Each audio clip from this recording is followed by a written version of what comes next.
warahmatullahi wabarakatuh. Kami dari kelompok 12 yang terdiri dari 3 orang ingin mempresentasikan hasil diskusi kami yang berjudul Strategi Pembelajaran Bahasa serta Pertumbuhan Profesional Guru. Assalamualaikum warahmatullahi wabarakatuh. Saya Rahayu Afifah dengan NIM A1B118056. Saya akan menyampaikan materi strategi pembelajaran tentang pertumbuhan profesional seorang guru. Pertumbuhan profesional seorang guru itu dimulai dari guru pemula.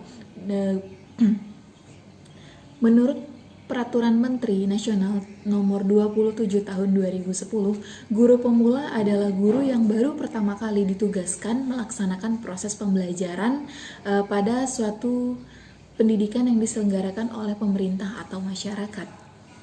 Baiklah, selanjutnya upaya peningkatan kompetensi guru. Dalam Dekdiknas tahun 2003 mendefinisikan kompetensi guru sebagai pengetahuan, keterampilan, dan nilai-nilai dasar yang direfleksikan dalam kebiasaan berpikir dan bertindak. Kompetensi profesional yang harus dimiliki seorang guru bahasa dan sastra Indonesia dalam lampiran Permendiknas nomor 16 tahun 2007 tentang standar kualifikasi akademik dan kompetensi guru, yaitu menguasai materi, struktur, konsep, dan pola pikir keilmuan yang terkait dengan mata pelajaran yang diampu. Kompetensi tersebut dijabarkan ke dalam butir-butir sebagai berikut. Yang pertama, memahami konsep, teori, dan materi berbagai aliran linguistik dengan pengembangan materi pembelajaran bahasa Indonesia. Yang kedua, memahami hakikat dan pemerolehan bahasa. Yang ketiga, memahami kedudukan, fungsi, dan ragam bahasa Indonesia.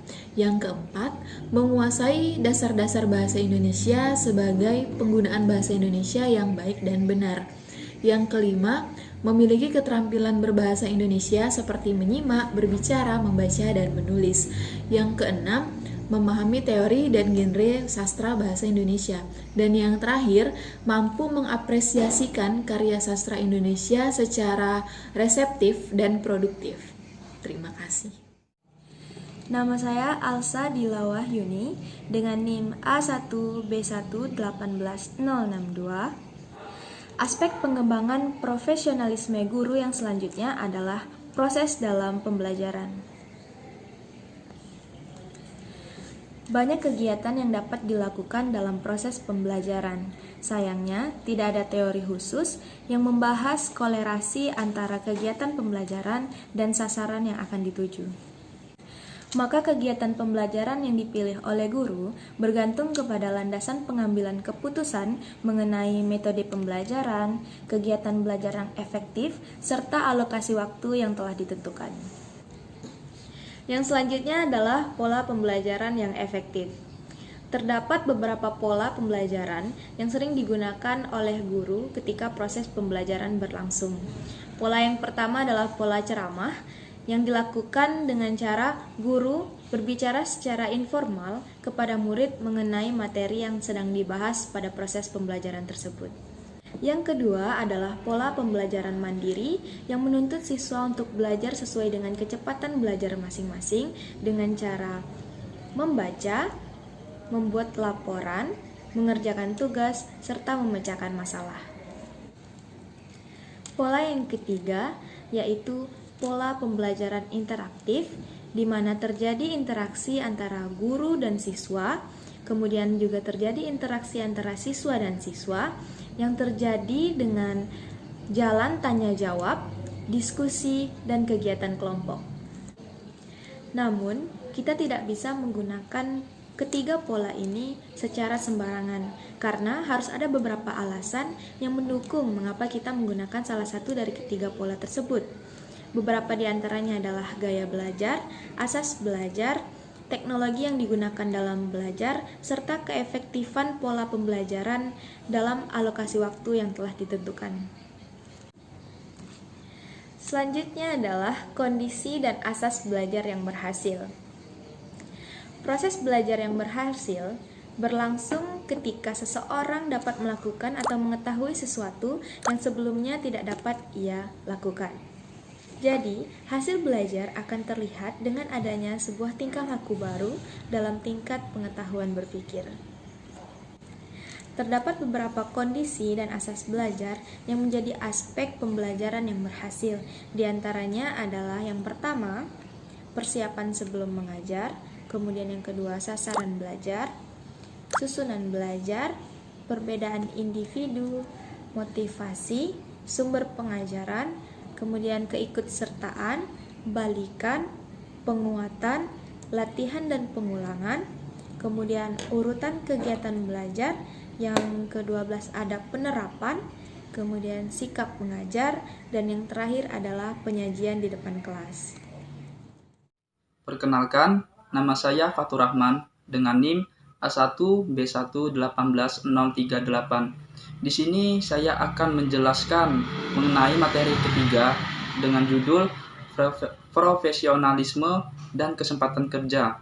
Jadi, memilih profesional sebagai guru berarti siap melaksanakan tugas utama, yaitu mendidik, mengajar, membimbing, dan mengarah siswa.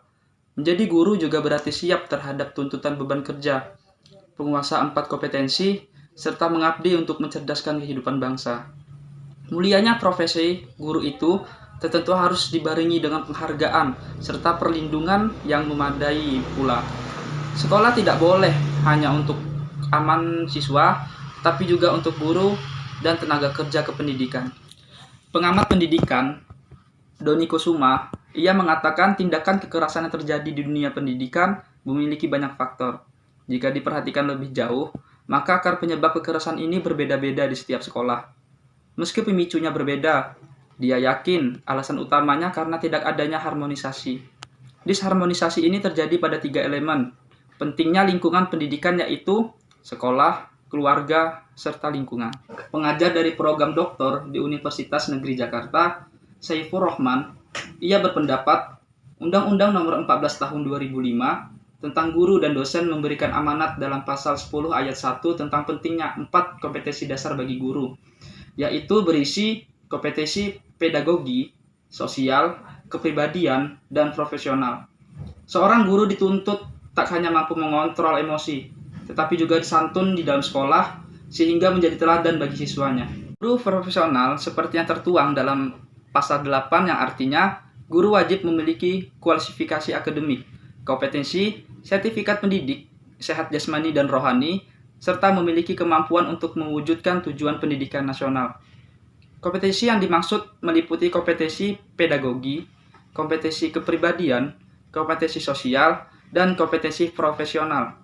Sementara sertifikat pendidik diberi kepada guru yang telah memenuhi persyaratan melalui pendidikan yang diselenggarakan oleh perguruan tinggi yang memiliki program pengadaan tenaga kependidikan yang terakreditas dan ditetapkan oleh pemerintah. Pemilikan sertifikat pendidik ini penting sebagai bukti formal pengakuan yang diberikan kepada guru sebagai tenaga profesional. Kemendikbud terus berupaya mendorong guru yang telah memenuhi persyaratan untuk memiliki sertifikat melalui pola pendidikan profesi guru, yaitu PPG.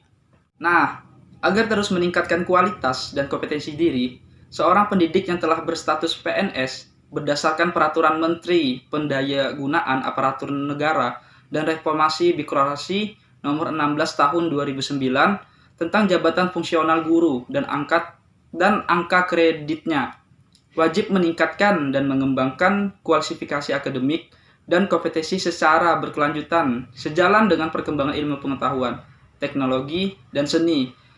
Yang itu berarti seorang guru tidak boleh berhenti belajar. Sekian, terima kasih.